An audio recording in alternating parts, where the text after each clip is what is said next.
চলো বেশি কথা না বলে গল্প শুরু করা যাক।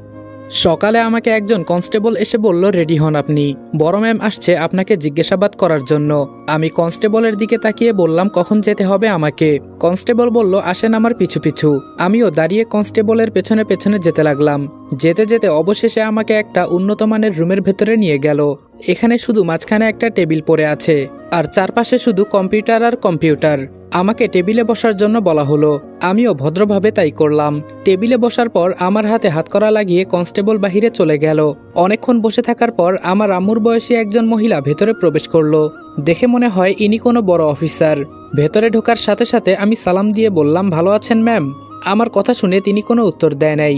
উল্টা আমার সামনে এসে আমাকে প্রশ্ন করলো, নাম কি তোমার? আমি বললাম, জি ম্যাম, রনি।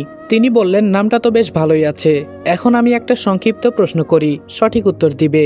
আমি বললাম, জি ম্যাম, বলেন। তিনি বললেন, যেই মা তোমাকে ছোট থেকে লালন পালন করেছে আর শেষে তুমি তাকেই কেন খুন করলে? আমি এবার নিচের দিকে তাকিয়ে মন খারাপ করে বললাম, আপনার সব প্রশ্নের উত্তর দিব ম্যাম, শুধু আমার একটা কথা জানার আছে, যদি অনুমতি দেন তাহলে বলতে পারি। আমার কথা শুনে এবার ম্যাম দাঁড়িয়ে চোখ লাল করে বলল, আমার মুখে মুখে কথা বলার অনুমতি তোমায় কে দিল? এবার আমি চুপ করে আস্তে করে বললাম, ম্যাম আমি জানি আপনি আমাকে কথা বলার সুযোগ দিবেন না, তা আমারও লাগবে না। তবে একটা কথা বলি, জানেন যখন নিজের আপন চাচাতো বোন আর সৎ বাবা আমার বিরুদ্ধে মিথ্যা সাক্ষ্য দেয় তখন খুব খারাপ লাগে। আমি শুধু এইটুকুই বলবো, আপনি আমাকে যা কিছুই বলেন না কেন আমি কোনো উত্তর দেব না। যদি আপনাদের মনে হয় আমি আমার মাকে খুন করেছি তাহলে তাই মনে করেন। আমাকে ফাঁসি দিবেন তাই তো? দিয়ে দেন। এই পৃথিবীতে আমার মা ছাড়া আর কেউ ছিল না, এখন ওরা আমার মাকে মেরে ফেলেছে। যদি আমি এখান থেকে ফিরে যাই ওদের জ্যান্ত জ্বালিয়ে মারবো, এর থেকে আমার মৃত্যু হয়ে যাক, এটাই বেটার। আমিও আমার আম্মুর কাছে চলে যাব। আমার কথা শুনে পুলিশ অফিসার আমার দিকে কিছুক্ষণ তাকিয়ে রইল।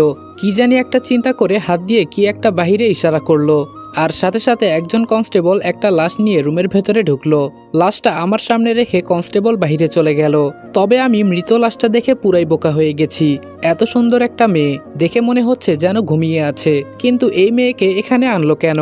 এবার পুলিশ ম্যাম বলল, এই মেয়েটা কিছুক্ষণ আগে বিষ পান করে মারা গেছে, তবে আমরা এটাকে আত্মহত্যা বলি না। এই মেয়েকে কেউ জোর করে বিষ খাইয়েছে। একে এখানে আনা হয়েছে একটা কারণে, সেটা হলো তোমাকে এই মেয়েটিকে কেটে 3 টুকরো করতে হবে। এই দেখো তোমার সামনে লম্বা একটা তলোয়ার আছে, এখন কাজে লেগে পড়ো। এবার ম্যামের কথা শুনে আমার কলিজার পানি শুকিয়ে গেল। কি বলছে এসব? যেখানে আমি আজ পর্যন্ত একটা মশাকেও মারি নাই, সেখানে এই মেয়েটাকে আমি কিভাবে কেটে 3 টুকরো করব? আমার তো মাথা ঘুরছে ম্যামের কথা শুনে। ম্যাম বলল, কি হলো? আমি কি বললাম কানে যাচ্ছে না তোমার?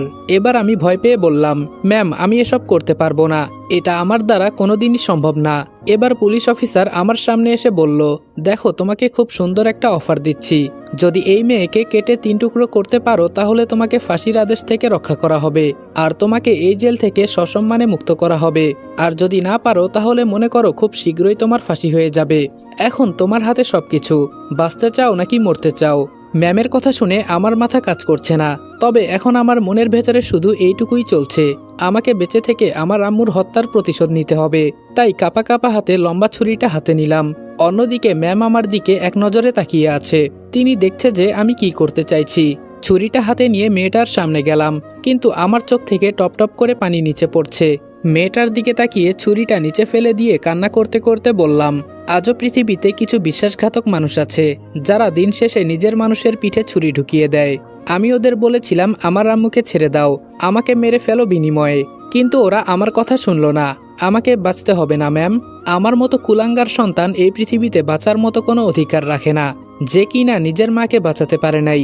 কিছুক্ষণ কান্না করে চোখের পানি মুছে আবার টেবিলের সামনে গিয়ে বসে বললাম, আমার দ্বারা এসব করা সম্ভব না ম্যাম, মাফ করবেন। আর কিছু না বলে ম্যাম চুপচাপ রুম থেকে বের হয়ে গেল। আরেকজন কনস্টেবল এসে আমাকে আবার সেই আগের জায়গায় নিয়ে গেল। আজকে প্রায় 1 সপ্তাহ হয়ে গেছে। রিপন আর মিতু আমাকে দেখতে আসে নাই, হয়তো ওরা আমাকে বাঁচানোর জন্য দৌড়াদৌড়ি করছে। এসব বলে আমি আমার মনকে বুঝাই, তবে আমার ফাঁসি হবে নাকি আমাকে ছেড়ে দেওয়া হবে এসব সম্পর্কে এখনো আমি কিছু জানতে পারি নাই। ওই যে ম্যাম গেলেন আর আসে নাই। আমাদের প্রতি শুক্রবারে সকল আসামিকে একত্রে করে বাগান মাঠ ইত্যাদি আরও অনেক কিছু পরিষ্কার করানো হয়। আজকে শুক্রবার, তাই প্রতিদিনের মতোই আজকে মাঠ পরিষ্কার করে একটু বসলাম। হঠাৎ করে একজন মুরব্বী এসে আমার পাশে বসলেন। তাকে অবশ্য মুরব্বী বললে ভুল হবে, তার বয়স অনুমানিক 40 কি এর বেশি হবে হয়তো। যাকে এসব দেখে আমার কী লাভ, শরীরটা আমার প্রায় অনেকটাই ঘেমে গেছে। হঠাৎ করে আমার পাশ থেকে মুরব্বি বলল, তো কি খবর মিস্টার রনি, ভালো আছো তুমি? এবার আমি লোকটার কথা শুনে পুরাই বোকা হয়ে গেলাম। এই লোকটা আমার নাম জানলো কিভাবে? এখানে তো আমার তেমন কারোর সাথে পরিচয় নাই, নিজের মতোই নিজে একা থাকি, কিন্তু এই লোকটা আমার নাম জানে কি করে? মুরব্বি আমার চোখের চাহনি দেখে বলল, আমাকে এত দেখার মতো কিছুই নাই, আমি তোমার সম্পর্কে সবকিছু জানি, আর আমি জানি তুমি এসব জানতে চাইবে। যদি আমার সম্পর্কে কিছু জানতে চাও তাহলে বলতে পারো, তবে আমাকে চাইলে তুমি আঙ্কেল বলে ডাকতে পারো। এবার আমি বলা শুরু করলাম, আমাকে আপনি কিভাবে চিনেন? আমার কথা শুনে তিনি একটা মুচকি হাসি দিয়ে বলল, তোমাকে এখানে আনা হয়েছে তোমার মায়ের খুনের দায়ে। আমি ঠিক বললাম তো? আমি বললাম, যা বলেছেন সব ঠিক আছে, কিন্তু আপনাকে তো আমি চিনলাম না। লোকটা বলল, আমার সম্পর্কে জানতে হলে তোমার অনেক সময় লাগবে, এখন আমি তোমার কাছে এসেছি একটা দরকারে, এটা শুধু তুমি করতে পারবে। কেন জানি আমার তাই মনে হলো। আমি বললাম, সে পরে দেখা যাবে, আগে বলেন আমার সম্পর্কে আপনি এত কিছু কিভাবে জানেন? লোকটা বলল, বলেছি না সবই বলবো, তার আগে আমার একটা কাজ করে দিতে হবে তোমাকে।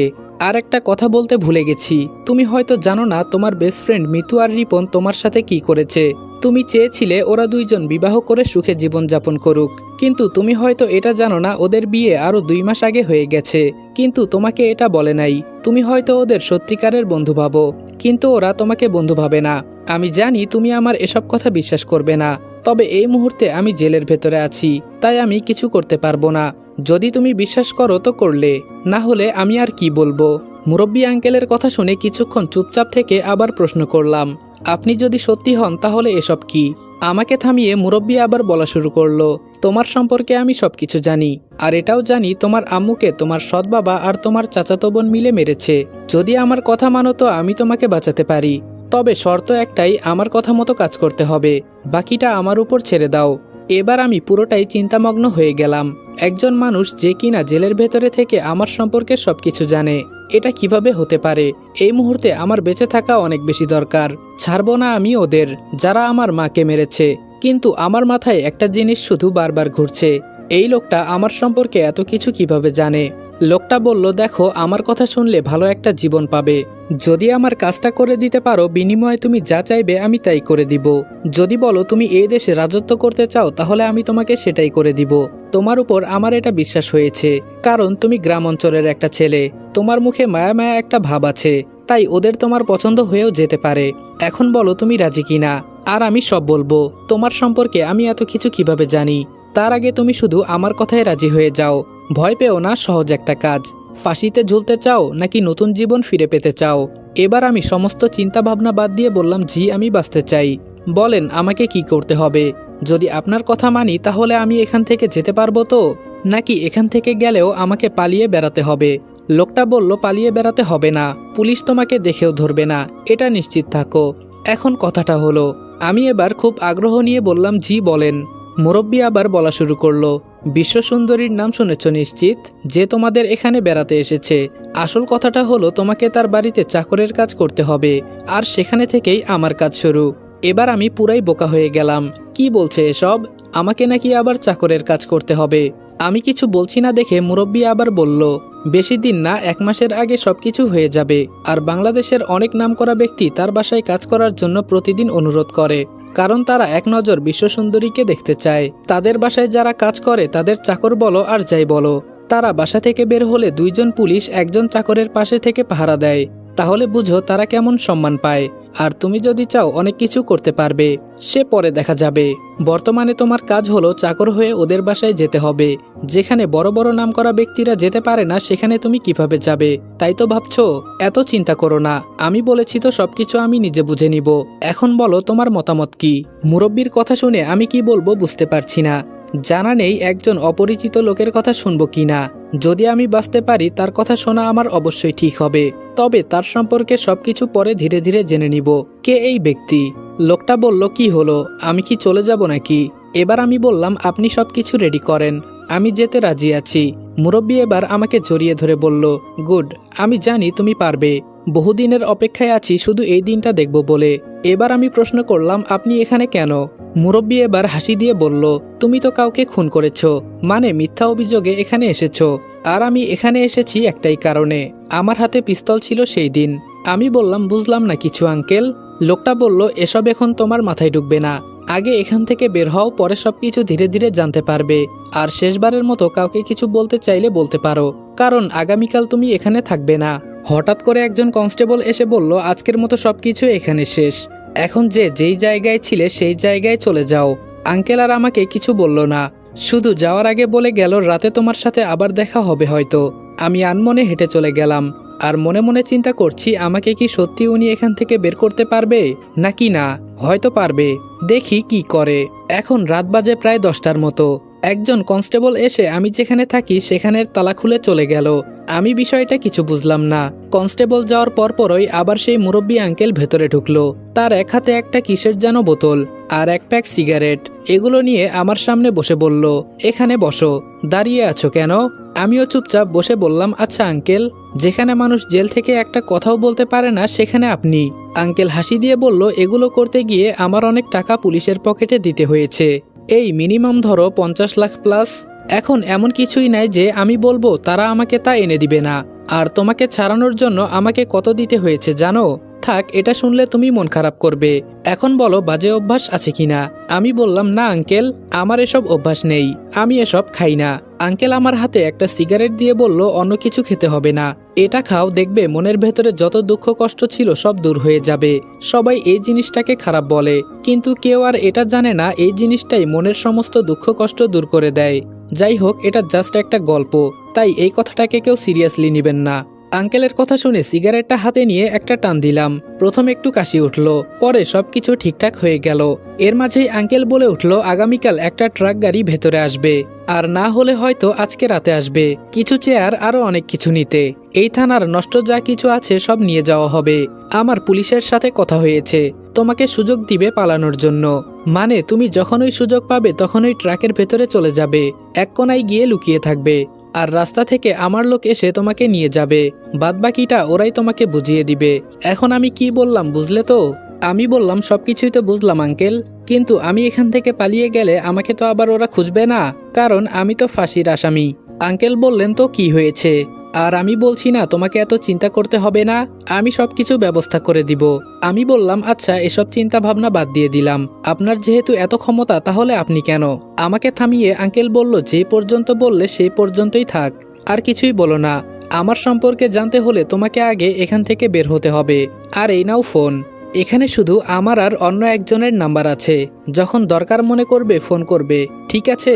আর তোমাকে যখন চাকর হিসেবে চাকরি দেওয়া হবে তখন 3-4 দিন তোমার উপর নজর থাকবে, এরপর সবকিছু আস্তে আস্তে ঠিক হয়ে যাবে। আমি কি বললাম মনে থাকবে তো?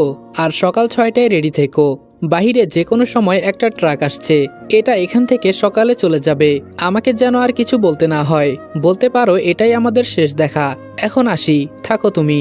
আমি বললাম, আঙ্কেল একটা কথা। আঙ্কেল বললেন, আর কোনো কথা নয়, এখন আমাকে যেতে হবে। এই বলে আঙ্কেল চলে গেল। আমি শুয়ে শুয়ে চিন্তা করছি কিভাবে কি করব, আর কি সব বলে গেল। মনে হচ্ছে যেন সবকিছু আমার মাথার উপর দিয়ে চলে গেছে। এসব চিন্তা করতে করতে কখন যে ঘুমিয়ে গেলাম তা বলতে পারি না। ফোনের আওয়াজে আমার ঘুম ভাঙলো। ফোনের স্ক্রিনে একটা মেসেজ ভেসে আছে, লেখা আছে, সবকিছুর দরজা 1 মিনিটের জন্য খুলে দেওয়া হয়েছে, যত তাড়াতাড়ি সম্ভব বের হয়ে পড়ো, তোমাকে দেখলেও কেউ কিছু বলবে না। মেসেজটা পড়ে তাড়াহুড়ো করে বের হয়ে গেলাম। কোনো রকমে ট্রাকের কাছে যেতেই ট্রাকের ড্রাইভার আমাকে দেখে একটা হাসি দিয়ে বলল, ভেতরে এক কোনায় গিয়ে লুকিয়ে পড়েন। আমিও তাই করলাম। আর কিছুক্ষণ পর ট্রাক চলতে লাগলো। যতটা দূরে যাচ্ছি মনে হচ্ছে যেন আমি আমার মাকে ফেলে চলে যাচ্ছি। মনে মনে শুধু এইটুকু চিন্তা করলাম, যার কারণে আজকে আমার এই অবস্থা, তাদের আমি ছাড়বো না, আমিও দেখে নিব তোমাদের। আঙ্কেলের দেওয়া ফোনটা নিয়ে দেখতে লাগলাম। সবকিছু ঠিকঠাক থাকলেও এই ফোনটা আমার বেশি একটা পছন্দ হয় নাই। অনেকক্ষণ পর ট্রাকটা একটা জায়গায় থামলো। আবার ফোনের স্ক্রিনে একটা মেসেজ ভেসে উঠল, তোমার গন্তব্য চলে আসছে, এখন নিচে নেমে পড়ো। আমিও তাই করলাম। দেখি আমার কপালে কি আছে। ট্রাক থেকে নেমে যেতেই ট্রাক চলে গেল। আমি রাস্তার একপাশে দাঁড়িয়ে আছি। আশেপাশে তো তেমন কাউকে দেখতে পারছি না, একদম সবকিছু নিরিবিলি। আমি কোথায় এসে ফেসে গেলাম? হঠাৎ দেখি রাস্তার পাশ দিয়ে একটা মেয়ে হেঁটে আসছে, তবে মেয়েটার হাতে একটা পিস্তল আছে। আমার মনের ভেতরে একটু ভয় জাগলো, আমাকে আবার এই মেয়ে মেরে ফেলবে না তো? মেয়েটা আমার সামনে এসে পিস্তল পেছনে রেখে বলল, আমাকে তোর পছন্দ হয়? এবার আমি ঘাবড়ে গিয়ে বললাম, জি আপু, এসব আপনি কি বলছেন? মেয়েটা এবার বড় চোখে তাকিয়ে বলল, আমাকে তোর পছন্দ হয় নাকি তাই বল। এত কিছু আমি তোর কাছে জানতে চেয়েছি। কি এক প্যারায় পড়লাম আজকে আমি। কি আর করার, তবে একটু পেঁচিয়ে উত্তর দিলাম। আপনার মতো মেয়েকে আবার কে পছন্দ করবে না বলেন। দেখতে শুনতে তো একদম পরীর মতো, ঠোঁটে লাল লিপস্টিক, কপালে লাল টিপ, দেখতে একদম ঝাক্কাস লাগছে। মেয়েটা এবার আমার আরও একটু কাছে এসে বলল, তাহলে এখন আই লাভ ইউ বল। এবার আমি একটু পিছিয়ে গিয়ে বললাম, দেখেন আপু, আমাকে প্লিজ বিরক্ত করবেন না, এমনি এক টেনশনে আছি। মেয়েটা এবার পেছন থেকে পিস্তল বের করে বলল, এটা তো ভালো করেই চিনিস, এখন তুই আমাকে লাভ ইউ বল। যেই মেয়েটাকে আমি কিছু বলতে যাব তখন দেখি আমার সামনে দিয়ে পুলিশের গাড়ি যাচ্ছে। এবার আমি একটু নিজেকে আড়াল করতে চেষ্টা করলাম। মনের ভেতরে আলাদা একটা ভয় জাগলো। যেই হেঁটে চলে যাব তখন মেয়েটা আমার হাত ধরে বলল, কোথাও যেতে হবে না, আর পুলিশকে এত ভয় পেতে হবে না, ওরা তোমার কিছুই করবে না, আর তোমাকে আমার বাবাই এখানে পাঠিয়েছে। আমি এবার অবাক হয়ে বললাম, তার মানে ওই মুরব্বী আঙ্কেল কি তোমার বাবা? মেয়েটা বলল, উনি আমার বাবা হন। আমি বললাম, কিন্তু সে না হয় বুঝলাম, তবে আপনার বাবা যে জেলে আছে, যিনি আমাকে জেলে বসে বের করে দিলেন, তিনি চাইলে সবকিছু করতে পারে, কিন্তু তিনি জেলে কেন? কাহিনী কিছুই বুঝলাম না।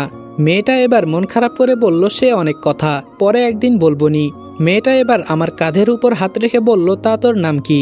মেয়েটার হাত সরিয়ে বললাম, জি আমার নাম রনি। আর আমার কাজ কি?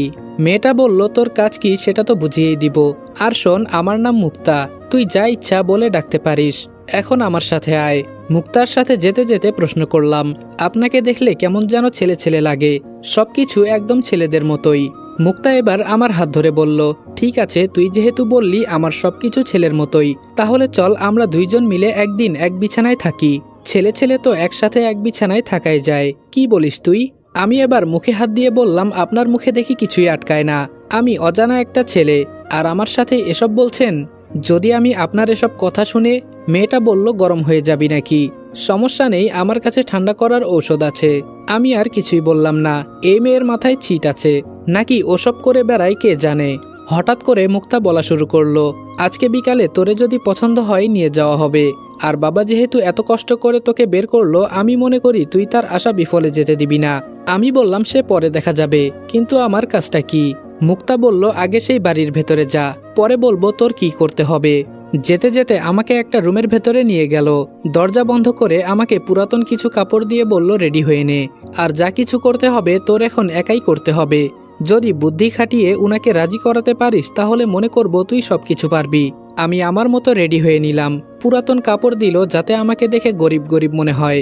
মুক্তা আমার দিকে কিছুক্ষণ তাকিয়ে বলল, সত্যি তুই অনেক মায়াবী একজন ছেলে, আমার তোকে দেখেই প্রেম করতে ইচ্ছে করছে। তবে আমার সাথে প্রেম করে তুই কিছুই পাবি না, কারণ আমি ব্যবহারিত। তুই চাইলে। আমি বললাম, প্লিজ আপনি আর কিছু বলবেন না, নিজেকে নোংরা মনে করেন দেখে সবাই নোংরা না, এখনো সময় আছে, ভালো হয়ে যান। মুক্তা বলল, এই চুপ কর, তোকে আমি এত কথা বলতে বলেছি? আমার বাবার টাকা আছে, আমি যা ইচ্ছা তাই করব। এই সময়টাই তো এনজয় করার সময়, আর আমি সবকিছু সরাসরি বলতে পছন্দ করি। আর আমার সম্পর্কে যে এত খারাপ কথা বললি, যেই মেয়েটা তলে তলে টেম্পু চালায় তাদের কিছু বলবি না? ধুর, আমি কার সাথে এত কথা বলছি? রেগে মেগে রুম থেকে বের হতে হতে বললাম, আপনার সময়ের কোনো দাম নেই, কিন্তু আমার সময়ের দাম আছে। এখন আমাকে বলেন আমার কি করতে হবে। এবার মুক্তা আমার সামনে এসে বলল, আয় আমার সাথে। শোন, তোকে যেখানে নিয়ে যাওয়া হবে বলতে পারিস এখান থেকে মানুষ ওরা কিনে নিয়ে যায়, গেলেই তুই বুঝতে পারবি। সবার সাথে গার্ডিয়ান থাকবে, কিন্তু তুই একা থাকবি। আমি তোকে আরো অনেক কিছু বুদ্ধি দিতাম, কিন্তু তোর ব্যবহার ভালো না। আমি আর কোনো কথা বাড়ালাম না, মুক্তার পেছনে পেছনে হেঁটে যেতে লাগলাম। হঠাৎ মুক্তা বলল, এখনো সময় আছে, নিজেকে তৈরি করে নে, এভাবে ভীতু হয়ে কয়দিন বাঁচবি? বলতে পারিস আমি তোকে এসব কথা কেন বলছি? হঠাৎ করে মুক্তা দাঁড়িয়ে মন খারাপ করে বলল, জানিস আমারও খুব কষ্ট লাগলো, তোর সামনে ওরা তোর মাকে খুন করেছে, আমি চাইলেই ওদের মেরে ফেলতে পারবো, কিন্তু আমি কেন এসব করতে যাব? তুই আমার কে? যদি পারিস নিজে নিজে কিছু করে নে। এবার আমি হাসতে হাসতে বললাম, ওদের মৃত্যু হবে, তবে মৃত্যুটা ওরাই আমার কাছে চাইবে। আর ঠিকই তো, আপনি আমার কে? আর কিছু বললাম না, চুপচাপ হাঁটতে লাগলাম। হঠাৎ একটা জায়গায় এসে মুক্তা থেমে গিয়ে বলল, ওইখানে অনেক মানুষ দেখা যাচ্ছে না? ওখানে গিয়ে একপাশে দাঁড়া, একজন মুরব্বী আসবে, যাকে দেখে একদম রাজা রাজা মনে হবে। তিনি যাকে পছন্দ করবে সে হবে তার বাড়ির চাকর। এই বলে মুক্তাও আমার সামনে থেকে চলে গেল। মুক্তার কথা মতো আমি গিয়ে এক কোনায় দাঁড়ালাম। এখানে অনেক মানুষ দাঁড়িয়ে আছে। মানুষ যেভাবে গরু কেনা বেচা করে না, ঠিক তেমন করেই মনে হচ্ছে এখানে আজকে গরুর পরিবর্তে মানুষ বিক্রি হবে। শালা কোথায় এসে ফেসে গেছি, সবকিছুই আজব মনে হচ্ছে। অনেকক্ষণ দাঁড়িয়ে থাকার পর একজন মুরব্বী হেঁটে সামনে আসতে লাগলো।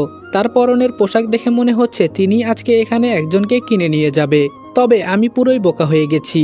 ওই মুরব্বীর পাশে মুক্তাও হেঁটে হেঁটে আসছে। একটা মানুষের যে এত পাওয়ার থাকতে পারে আজকে আমি তাকে না দেখলে বুঝতেই পারতাম না। মুরব্বী ঘুরে ঘুরে এক এক করে সবকিছুই দেখতে লাগলো। ধীরে ধীরে আমার কাছে আসতেই মুক্তা মুরব্বীর কানের কাছে কি জানি বলল। অমনেই মুরব্বী আমাকে ডাক দিল। আমি যেই সামনে যাব তখন একটা পুলিশ এসে আমার সম্পূর্ণ বডি চেক করলো। পরে মুক্তা আমাকে উদ্দেশ্য করে বলল, এখানে কি তুমি একাই আসছো? এবার আমি মাথা নিচু করে বললাম, জি ম্যাম। এবার মুরব্বী আমার দিকে তাকিয়ে বলল, এখানে সবাই তাদের মা বাবাকে নিয়ে আসছে, আর তুমি এখানে একা আসলে কেন? এর মানে কি? তুমি কি কোনো নিয়ম কানুন জানো না? এবার আমি মাথা নিচু করে বললাম, আসলে স্যার আমার মা বাবা বেঁচে নেই। আমি ছোট থেকে এতিমখানায় বড় হয়েছি। আর আজকে শুনলাম এখানে আপনার বাসায় নাকি চাকর নেওয়া হবে। তাই মনে করলাম যদি আমি একটা সুযোগ পাই তাহলে থাকার মতো একটা জায়গা পেয়ে যাব। আমাকে কিছুই দিতে হবে না স্যার, আপনার বাসায় কাজ করব, শুধু 3 বেলায় খাবার দিবেন, আর কিছু লাগবে না। আমার কথা শুনে তিনি কিছু একটা চিন্তা করে মুক্তাকে বলল, কি বলো তুমি মা? মুক্তাকে মা ডাকতে শুনে আমি পুরাই বোকা হয়ে গেলাম। তাহলে এই মেয়ে কি বিশ্বসুন্দরী? আরে না না, এটা কখনো হতে পারে না। কিন্তু আমার তো কিছুই মাথায় ঢুকছে না, ওরা আসলেই আমার সাথে কি করতে চাইছে। হঠাৎ করে মুরব্বী মাথা থেকে টুপিটা খুলে সবাইকে যেতে বলে পুলিশকে বলল আমাকে নিয়ে আসতে। পুলিশ আমার কাছে এসে আমার হাত পা চোখ বেঁধে গাড়িতে তুলে নিল। ভয়ে আমার কলিজার পানি শুকিয়ে গেছে। ওরা আমার সাথে চালাকি করতে চাইছে না তো? তাহলে আমি আবারও বোকার মতো কাজ করলাম নাকি? আসসালামু আলাইকুম এভরিওয়ান। ভিডিওটা ভালো লাগলে লাইক এবং কমেন্ট করে দিও, আর চ্যানেলে নতুন হলে সাবস্ক্রাইব করতে ভুলবে না।